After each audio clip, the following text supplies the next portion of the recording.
The air in the room was electric, thick with a tension that felt heavier than the marble walls of the Federal Reserve Bank of New York. The titans of Wall Street, men who moved markets with a whisper, were now trapped in the vortex of their own creation. At the head of the long polished table sat a man whose face was a mask of defiance, a bulldog cornered but not yet broken. This was Richard Fuld, the chairman and CEO of Lehman Brothers, a man nicknamed the Gorilla for his aggressive, intimidating demeanor. For 38 consecutive quarters, he had delivered profits, building an empire on a mountain of risk. Now, that mountain was crumbling into an abyss, threatening to drag the entire global economy down with it. Opposite him, the room was a gallery of strained faces. Hank Paulson, the Treasury Secretary, himself a former CEO of Goldman Sachs, looked haggard, his voice raw from hours of frantic phone calls. Bernanke, the chairman of the Federal Reserve, a scholar of the Great Depression, was now staring into the eyes of its modern-day reincarnation. The heads of Morgan Stanley, Merrill Lynch, Goldman Sachs, they were all there, a reluctant jury and a potential firing squad. They had been locked in this room for what felt like an eternity, a weekend of desperate, last-ditch negotiations to find a buyer for the poisoned chalice that was Lehman Brothers. The final offer from Barclays had just evaporated, blocked by British regulators. The lifeline was gone. A dead, suffocating silence fell over the room. It was the silence of a world holding its breath. Then Fuld, his voice a low growl, laced with a venomous fury that cut through the quiet, leaned forward. He fixed his gaze on his rivals, the men he believed had conspired to bring him down, and uttered the words that would echo through the annals of financial history. "You're looking at a man who's just been betrayed." He hissed, his knuckles white on the table. "You think you can let us fail? You think you can just erase us? This isn't just about Lehman, this is about all of you. You let us go down, and you're next. This fire will burn the whole street down." He was wrong about one thing. The fire wouldn't just burn down Wall Street, it would incinerate the global financial system. But what Fuld didn't know, and what the world was about to learn, was that the decision had already been made. The game was over. What happened in the hours and days after that chilling declaration wasn't just a bankruptcy. It was a calculated take, and the story of who pulled the trigger, why they did it, and how they got away with it would change everything. We thought we knew about power, money, and justice in America. This is the story of who killed Lehman Brothers and why absolutely no one went to jail. Before we dive into this incredible confrontation, make sure to hit that like button and subscribe so you don't miss any of these explosive financial showdowns. Trust me, you won't want to miss what happens next. To understand the cataclysm of September 2008, you must first understand the men at the center of the storm. This was not a battle of spreadsheets and algorithms. It was a deeply personal war of egos, ideologies, and histories, fought by men who saw themselves as titans. On one side stood the villain of our story, a figure so perfectly cast for the role it borders on Shakespearean, Richard S. Fuld Jr., the last king of Lehman Brothers. To call him a CEO is to miss the point entirely. He was a monarch, ruling over a financial kingdom he had built in his own image. Fuld wasn't an aristocrat who inherited his throne. He was a brawler from Queens who clawed his way to the top. He joined Lehman in 1969, a testosterone-fueled world of trading pits and sharp elbows, and he thrived. He was known as the Gorilla for a reason. He was aggressive, intimidating, and possessed a volcanic temper that could make grown men tremble. He cultivated a culture of unflinching loyalty and breathtaking risk. At Lehman, you were either with Fuld or you were a nobody. You were a warrior in his army, and the spoils of war were immense. For over a decade, Fuld seemed invincible. He steered Lehman through the Russian debt crisis, the implosion of the dot-com bubble, and the aftermath of 9/11, when Lehman's own headquarters were destroyed. Each crisis seemed to make him stronger, reinforcing his belief that he was smarter, tougher, and bolder than any of his rivals. He sat in his sprawling 31st-floor office, a veritable fortress overlooking Manhattan, and he made bets that would make a Las Vegas casino boss blush. He pushed Lehman deeper and deeper into the most toxic corners of the mortgage market, leveraging the firm's capital 30, sometimes 40 times over. Why? Because that's where the money was. And for Fuld, money wasn't just a metric of success, it was a validation of his genius, a shield against his insecurities. He saw the world in stark terms: winners and losers, predators and prey, and he would never, ever be the prey. He was theatrical, surrounding himself with loyal lieutenants, who would never dare question his judgment. His public statements were filled with swagger and defiance. As the cracks in the housing market began to show in 2007, Fuld went on the offensive, proclaiming that the worst was behind them, that Lehman's risk management was second to none. He wasn't just spinning the facts, he believed it. He had stared into the abyss before and hadn't blinked. Why should this time be any different? He represented the ultimate Wall Street archetype, unbridled hubris, a man who had flown so close to the sun for so long that he genuinely believed it could not be burned.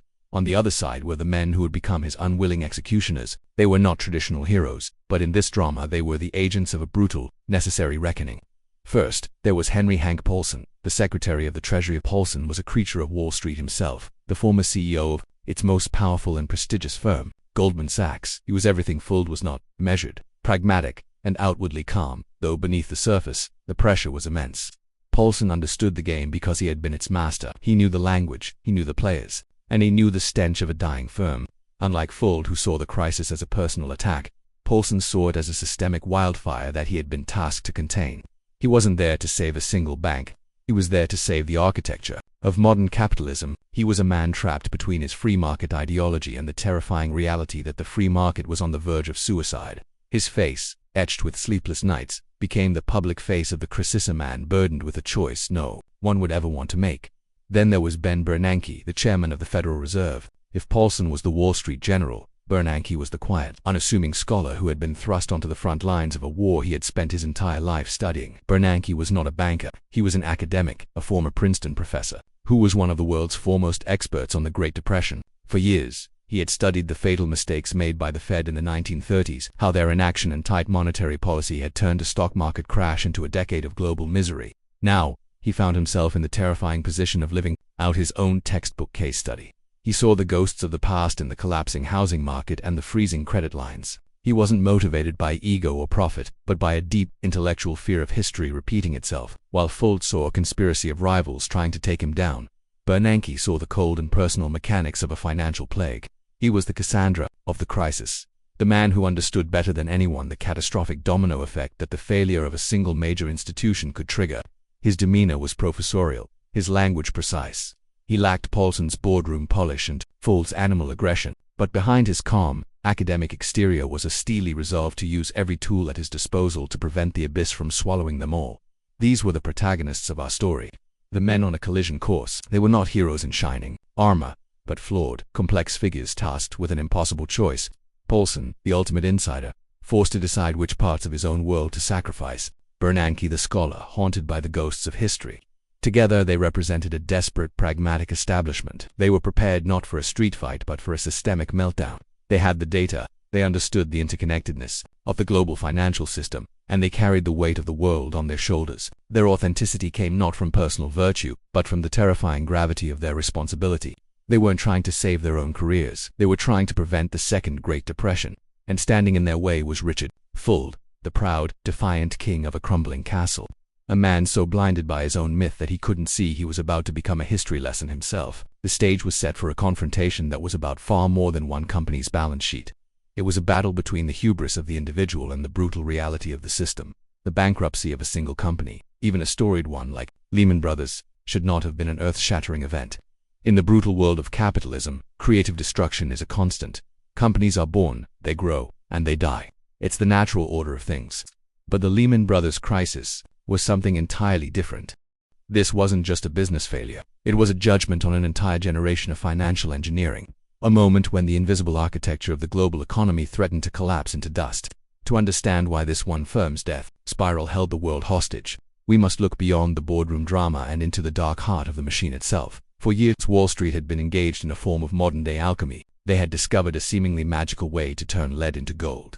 The lead was the American mortgage market, specifically subprime mortgages, loans given to borrowers with poor credit, little income, and no proof of assets. These were ticking time bombs, destined to fail. But the wizards of finance had a trick. They would buy up thousands of these risky mortgages, bundle them together into complex securities called collateralized debt obligations, or CDOs, and then, through a process of financial wizardry and with the blessing of compromised credit rating agencies, they would label the top layers of these toxic stews as AAA, the safest investment grade possible, the same rating as US government bonds. It was a lie, a magnificent, multi-trillion-dollar lie, but it worked. Pension funds, foreign governments, and institutional investors all over the world, hungry for a higher return on their money, bought these securities by the hundreds of billions. Lehman Brothers wasn't just a participant in this market.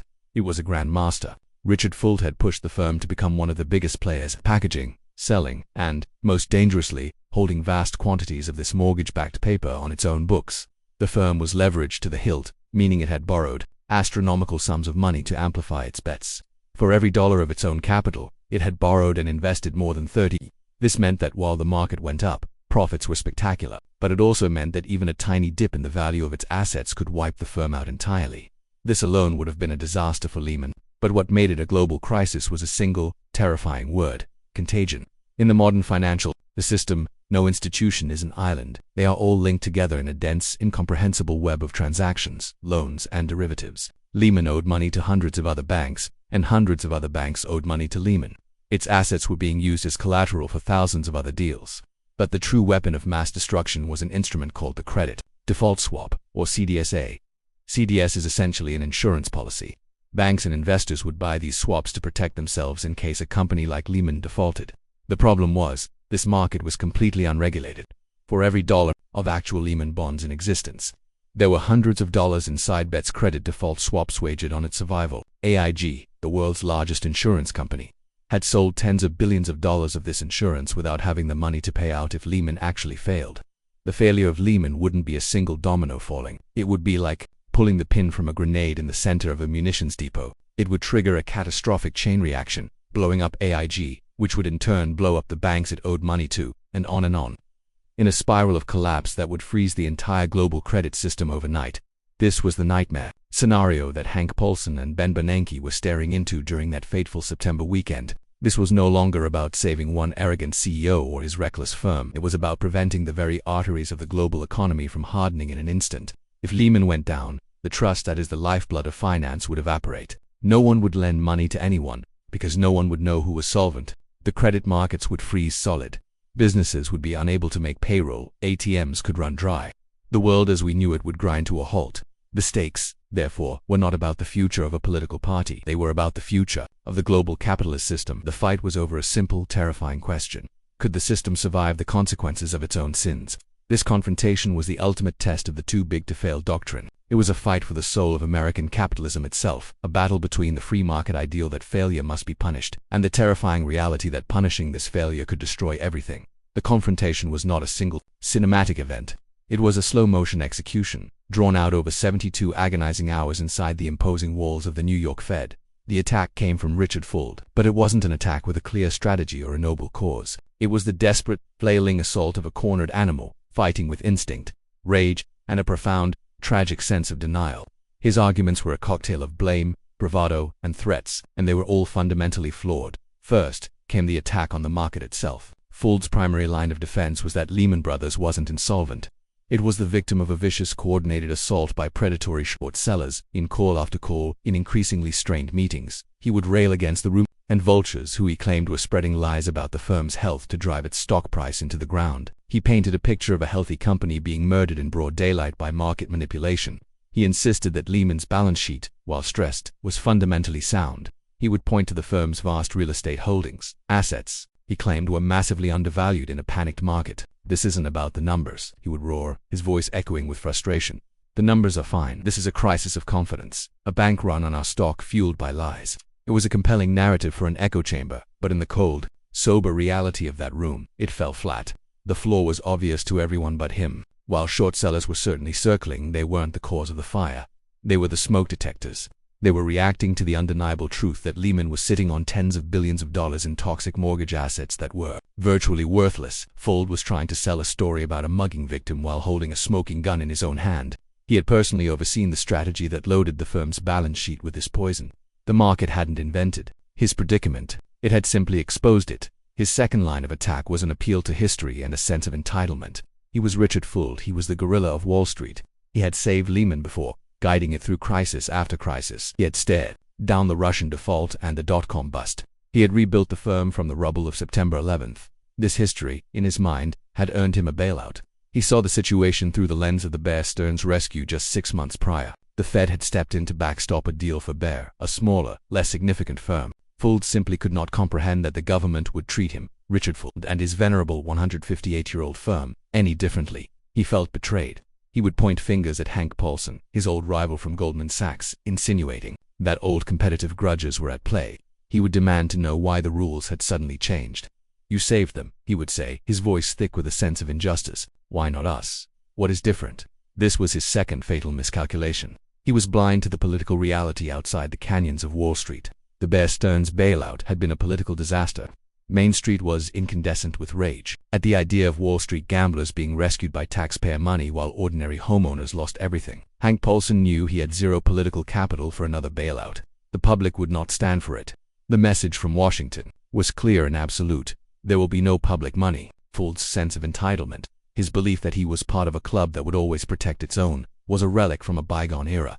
He was a king, demanding tribute from a populace that had already stormed the castle gates. He thought he was in a negotiation among peers. Paulson and Bernanke knew they were managing a political firestorm that could consume them all. His final, most desperate attack was a threat of mutual assured destruction. This was the moment he uttered his infamous line, "This fire will burn the whole street down." He wasn't just pleading, he was warning.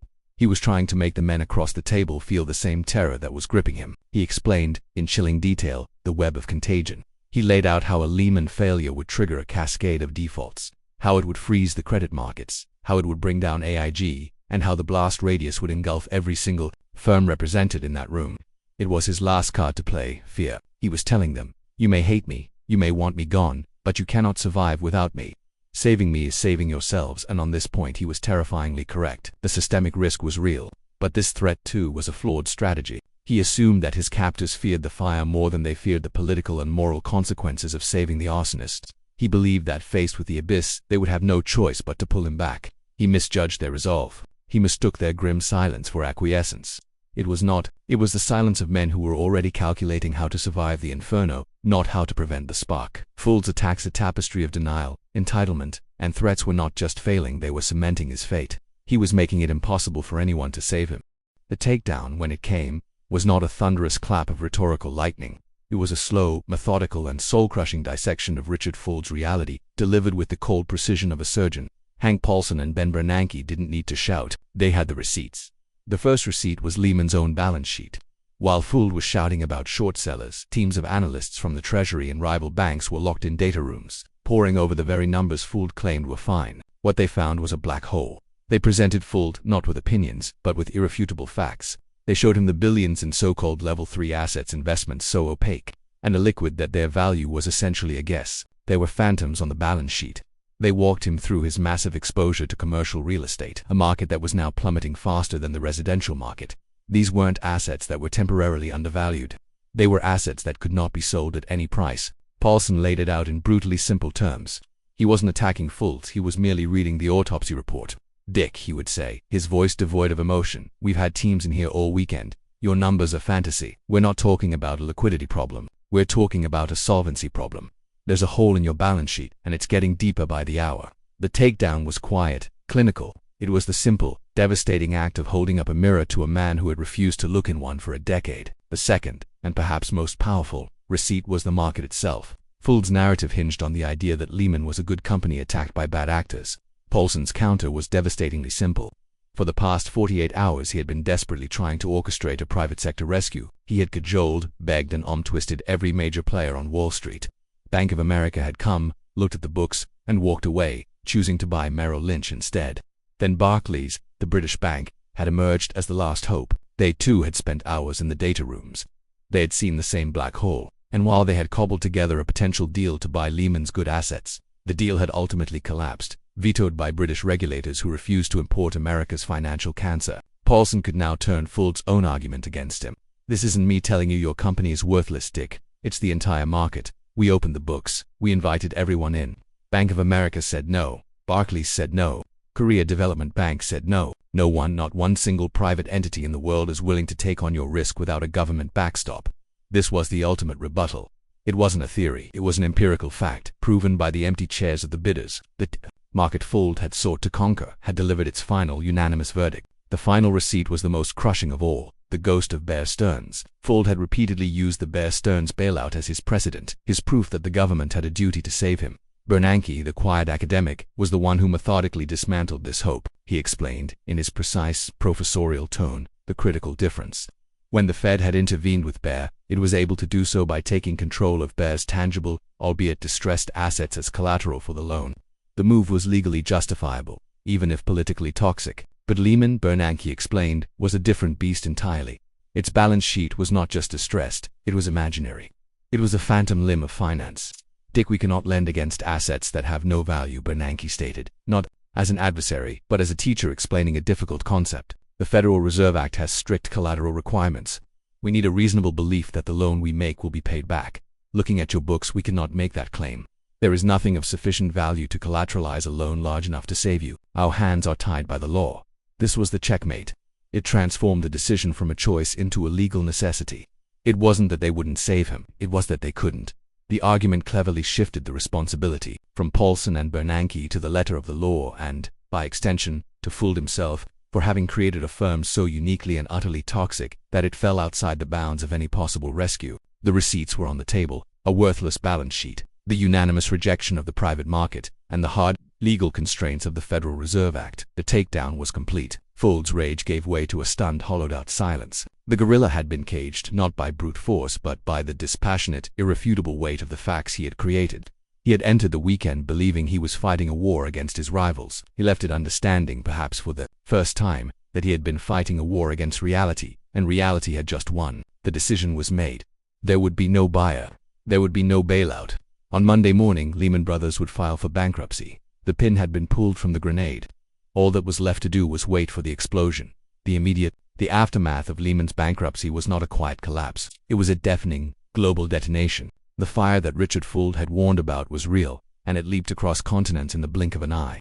The takedown might have been methodical, but the fallout was pure, unadulterated chaos. This wasn't a corporate failure. It was the moment the world's financial heart stopped beating. The first tremor was felt on the trading floors and in the digital arteries of the global markets. On Monday, September 15, 2008, the Dow Jones Industrial Average plunged more than 500 points, its worst drop since the 9/11 attacks. But that was just a headline. The real story was in the plumbing. The credit markets, the vast, invisible network of lending between banks that powers the global economy, froze solid. An obscure but vital corner of the market, the money market funds, suddenly broke the buck. One of the largest, the Reserve Primary Fund, announced that due to its losses on Lehman debt, it could no longer guarantee it would pay back $1 for every dollar invested. Panic ensued. This was the equivalent of a bank run on the entire system. Corporations that relied on these funds for daily cash to make payroll and pay suppliers were suddenly cut off. The lifeblood of commerce stopped flowing. It was a silent, systemic heart attack. Then came the social media eruption, a digital scream that echoed the panic on the streets. Twitter was still in its relative infancy, but it exploded into a real-time chronicle of the collapse. The hashtag Lehman Brothers instantly became a global trending topic, a wall of shock, gallows humor, and raw fear. Viral images spread like wildfire, photos of somber-faced Lehman employees, carrying their belongings in cardboard boxes out of the firm's gleaming headquarters in New York and London. These weren't just bankers, they were the first visible refugees of a new kind of war. Invented tweets captured the zeitgeist. A fictional trader might have tweeted, "Just walked past my desk for the last time, 25 years. The lights are off. It's over. Hashtag Lehman." Another, from a terrified citizen, "My dad's pension fund was invested in this stuff. Is his money gone? Can someone please explain what's happening?" Hashtag Lehman Brothers, hashtag financial crisis. The most viral hashtag to emerge in the days that followed was hashtag Wall Street is burning. A visceral expression of the public's feeling that the entire edifice of finance was collapsing under the weight of its own greed. The media reaction was a maelstrom of apocalyptic headlines. The narrative of a total victory for the regulators was nowhere to be found yet. This was coverage from inside the explosion. The Financial Times headline might have read, "Day of Reckoning. Lehman files for bankruptcy, AIG teeters on the brink." The Wall Street journals could have been, "The Leviathan falls. Global markets in turmoil after Paulson draws line in the sand." Cable news channels went into 24/7's crisis mode, their screens a dizzying mosaic of plunging stock charts. Panicked reporters outside bank headquarters, and round tables of experts with grim ashen faces. The tone was not one of victory, but of sheer terror. The question on every pundit's lips was not, "Was this the right decision?" but, "Have they just triggered the Second Great Depression?" The world was not celebrating a villain's demise. It was bracing for the economic apocalypse he had promised would follow. The immediate collapse of Lehman Brothers had a domino effect that confirmed Richard Fuld's terrifying prophecy, at least in part. The most prominent casualty was AIG, the massive insurance company, which had written tens of billions in credit default swaps insuring Lehman debt. Within hours of Lehman's bankruptcy, AIG faced a liquidity crisis of epic proportions, unable to meet its obligations. It was teetering on the brink, and its failure would have been exponentially worse than Lehman's, as it was intricately linked to banks and institutions across the globe. This was the moment Hank Paulson and Ben Bernanke faced the true test of their resolve. They had let Lehman fail to make a point, but they could not let AIG fail. The very next day, the government was forced to execute an $85 billion bailout of AIG, a nationalization that dwarfed any prior rescue and confirmed the systemic threat. The decision to let Lehman die had immediately led to the largest government bailout in history. For Richard Fuld, the gorilla, his career didn't just collapse, it was incinerated in the blaze he had helped ignite. His public image, once defined by his swagger and aggressive deal-making, was now synonymous with corporate greed, reckless risk-taking, and catastrophic failure. He became the face of everything wrong with Wall Street. The man who had once commanded a vast empire, the king of Wall Street, was now an outcast, a pariah. His net worth, once estimated in the hundreds of millions, evaporated. While he avoided jail, a question that would haunt the public for years, his professional life was over. He would testify before Congress, a shrunken defensive figure, a shadow of his former formidable self, blaming short sellers and government inaction. Never truly accepting responsibility for his own role in the firm's demise, his name became a byword for a very particular kind of hubris, a cautionary tale whispered in business schools for generations to come. The man who feared being prey became exactly that, hunted by public outrage and forever branded as the architect of his own destruction. But amidst this devastation, a different narrative began to emerge, solidifying the protagonist's victory, albeit a grim one. Hank Paulson and Bernanke, the reluctant executioners, emerged not as heroes in the traditional sense, but as figures who had made an impossible choice under unimaginable pressure and, ultimately, pulled the global financial system back from the precipice. While the immediate aftermath was terrifying, the measures they took in the days and weeks that followed the AIG bailout, the establishment of the term auction facility, the emergency loans to other struggling banks, and eventually the troubled asset relief program TARP were unprecedented and arguably averted a second Great Depression. Their victory was not in a triumphant battle, but in successfully navigating the immediate chaos and stabilizing its system on the brink of total collapse. They had drawn a line in the sand with Lehman, sending a brutal message to the rest of Wall Street: you are not too big to fail if you have zero private capital willing to back you. This wasn't a clean victory. It was messy, traumatic, and politically fraught. But it set the stage for the next phase of the crisis, one where the government, armed with the lesson of Lehman, would act decisively, even if controversially, to prevent further systemic implosion. The total victory was in the survival of this system, not in the triumphant fall of a single villain. The triumph of the protagonists was ultimately cemented in the court of public opinion, not through celebration, but through a slow, grudging acceptance that they had faced an impossible choice. The narrative evolved, initially seen as men who had perhaps made a catastrophic miscalculation.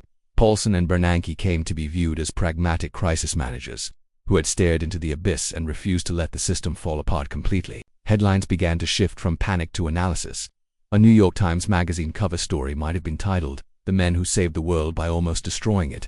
Books written in the years that followed, like Andrew Ross Sorkin's Too Big to Fail, painted a detailed, nuanced picture of their actions, portraying them not as ideological warriors, but as exhausted firefighters trying to contain a blaze with limited tools and overwhelming political pressure. Their victory was not in being loved, but in being understood. They had held the line, made a brutal sacrificial call, and then had the courage to reverse course and deploy overwhelming force when the true scale of the contagion became clear.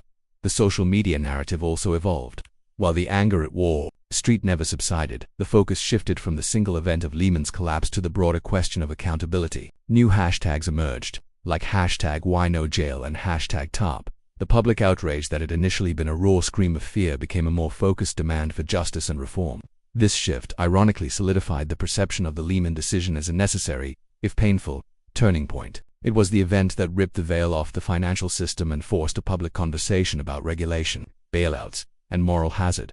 On the end, the aftermath was a total, albeit Pyrrhic, victory for the forces of systemic stability over the hubris of a single actor. Richard Fuld's world was shattered, his firm erased, his legacy reduced to a cautionary tale. The system he had threatened to bring down with him shuddered, cracked, and nearly broke, but it did not fall. It was propped up by the very men he had accused of betraying him. They had let his kingdom burn to the ground, not out of malice, but because they had concluded it was the only way to save everything else. The empty trading floors, the viral photos of defeated employees, and the apocalyptic headlines were not the story of a defeat for the system. They were the gruesome, necessary spectacle of the system purging itself of its most reckless member to ensure its own survival. The victory was messy, costly, and left deep scars, but it was a victory nonetheless. The fire had been contained, even if the entire neighborhood was now covered in soot and the lingering smell of smoke. So what is the moral of this epic tale of fire and ruin? On the surface, it appears to be a simple, timeless lesson, a modern-day Greek tragedy about hubris. It is a story of a king, Richard Fuld, who built his kingdom on a mountain of risk. So blinded by his own myth that he couldn't see the avalanche he had created, he believed he was invincible, that the rules didn't apply to him, and in the end, the system he sought to master rose up and devoured him whole. The lesson seems clear: pride goeth before a fall. Authenticity and a clear-eyed view of reality will always triumph over theatrical arrogance and self-delusion, but to stop there is to miss the deeper, more unsettling truth of the Lehman Brothers saga. This was not merely the story of one man's pride, it was the story of an entire system's pride. For a generation, Wall Street had operated under the delusion that it had finally conquered risk, that through complex mathematics and financial alchemy, it had tamed the beast of human economic behavior. Lehman Brothers was not an anomaly. It was the ultimate expression of that hubris. The system didn't just punish fools, it was forced to confront the failure of its own core beliefs. The true moral of the story, the one that lingers and chills us to this day, is about the fundamental nature of power and the illusion of justice in our modern world. The title of this story is The Murder of Lehman Brothers and Why No One Went to Jail. The answer lies here. We witnessed a takedown, a brutal and efficient corporate execution. What we did not witness was justice. Richard Fuld lost his company, his fortune, and his reputation, but neither he nor any other senior executive from the banks at the heart of the crisis ever faced criminal prosecution for the actions that brought the world to its knees. And why? Because the primary objective of the system in a moment of crisis is not to find justice, but to ensure its own survival. The decision to let Lehman fail was not a moral judgment. It was a pragmatic, desperate gambit, and the subsequent decisions to bail out AIG to pump trillions of dollars into the banking system were not about rewarding bad behavior. They were about preventing the complete and utter collapse of society as we know it. In this cold, hard calculus, individual accountability becomes a luxury that the system cannot afford. Prosecuting the very people needed to help navigate the crisis, or risking further market panic by exposing widespread fraud at the highest levels, was a risk the establishment was unwilling to take. The ultimate lesson of Lehman Brothers is the difficult one. It teaches us that there is a profound and disturbing difference between a takedown and a reckoning. Richard Fuld was taken down because he became a threat to the stability of the club, but there was no true reckoning for the club itself. The system sacrificed one of its own to save itself. It is a story that reveals a fundamental truth of modern power. When the survival of the system itself is at stake, the system will always choose to save itself. It will punish the outlier, contain the damage, and rewrite the rules to ensure its own continuity, leaving the rest of us to grapple with the unsettling question of what justice really means when no one is truly held to account. The story of Lehman Brothers is more than just a history lesson. It's a mirror held up to our own time, reflecting the fragile lines between stability, justice, and power. The decision made in that New York Fed boardroom in September 2008 echoes to this day, shaping our politics, our economy, and our deep, lingering distrust of the institutions that govern our lives. But now, we turn the question over to you. Looking back with the benefit of hindsight, do you believe letting Lehman Brothers fail was a necessary evil, a brutal but essential lesson that had to be taught to a reckless Wall Street? Or was it the single greatest policy blunder of the 21st century, an unforced error that needlessly plunged the world into chaos and pain? Let us know your verdict in the comments below. Was this a calculated takedown or a tragic, unavoidable collapse? If this journey into the heart of the financial crisis captivated you, please hit that like button, share this video with someone who needs to see it, and be sure to subscribe to the channel. We uncover the stories behind the headlines and you won't want to miss the next explosive showdown we have in store. Thank you for watching. And if you think the power wielded by the titans of 2008 was terrifying, wait until you see how that power has evolved. The fall of Lehman Brothers showed how Wall Street could crash the world through reckless bets. But what if that power is now being used far more subtly to re-engineer society itself using your own money, without your knowledge or consent? If you were captivated by the takedown in today's story, you need to see what we've uncovered next. We take you inside a confrontation that reveals how BlackRock, the largest investment firm on earth, is accused of secretly using the retirement funds of millions of Americans to enforce a controversial political agenda through the ESG movement. Click the video on your screen right now to watch the ESG Scandal Exposed, where we show you how a determined senator, armed with irrefutable proof, methodically dismantles a top executive in a showdown that will change how you see your own investments. It's a fight for the future of capitalism and your financial freedom. Click now. Haven't seen anything yet?